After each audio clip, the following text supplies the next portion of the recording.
सद्गुरु श्री ब्रह्म चैतन्य महाराज गोंदवलेकर, इनका प्रवचन 18 जनवरी। नामस्मरण निष्ठा से करना चाहिए। नामस्मरण निष्ठा से करने का क्या मतलब है? इसका मतलब है अपने गुरु ने या जिसके बारे में हमारी पूज्य भावना है, ऐसे व्यक्ति ने कहा है, इसीलिए नामस्मरण करना है। इस ढंग से नामस्मरण करने पर मन में कोई संदेह नहीं पैदा होता। मन की इस प्रकार संदेह न निर्माण होने की स्थिति बहुत दुर्लभ है, किंतु बड़े भाग्य की भी है। निष्ठा से नामस्मरण करना यानी निशंक होकर नामस्मरण करना। शंकाएं या संदेह अनेक प्रकार के होते हैं। नामस्मरण करते समय कई प्रकार की शंकाएं मन में निर्माण होती हैं। जैसे नामस्मरण करते समय यदि भगवान की ओर ध्यान नहीं होगा तो उसका कोई उपयोग होता है या नहीं? नामस्मरण करते समय आसन कैसा हो, दृष्टि कैसी हो, पवित्र होकर नाम लें या साधारण स्थिति में नाम लें। संक्षेप में ये कह सकते हैं कि जो नाम हम जपते हैं वो भगवान तक पहुंचता है या नहीं, इस शंका में सभी शंकाएं समा जाती है। भगवान और उसका नाम एक रूप होने के कारण इन दोनों के बीच में कोई बाधा आ ही नहीं सकती।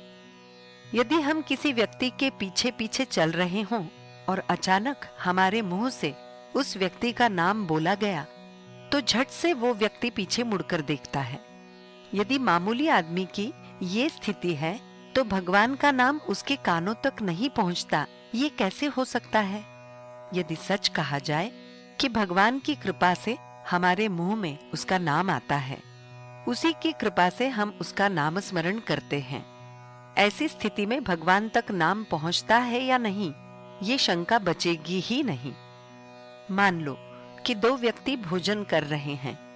उनमें से एक का ध्यान भोजन की ओर नहीं है और उसके मन में कई विचार पैदा हो रहे हैं, लेकिन हाथ से एक एक और मुंह में डालने का काम चल रहा है। दूसरा व्यक्ति ध्यान से भोजन कर रहा है। दोनों ने भोजन समाप्त किया।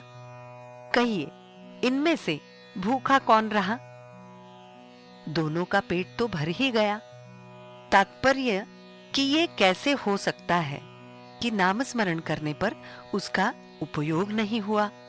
मानो हमने दूसरे गांव के अपरिचित व्यक्ति को पत्र लिखकर बुलाया। वो आया और उसने कहा, आपने जिसको पत्र लिखा था वो मैं ही हूं। तब हम उस पर विश्वास करते हैं और उसे अपनाते हैं। वैसे ही भगवान ने कहा है, जहां मेरा नाम है वहां मैं पुरुषोत्तम हूं। तब इस कथन पर विश्वास कर नामस्मरण करना चाहिए और उसी में उसे देखना चाहिए। ऐसा हम क्यों ना करें? इसी को श्रद्धा कहते हैं।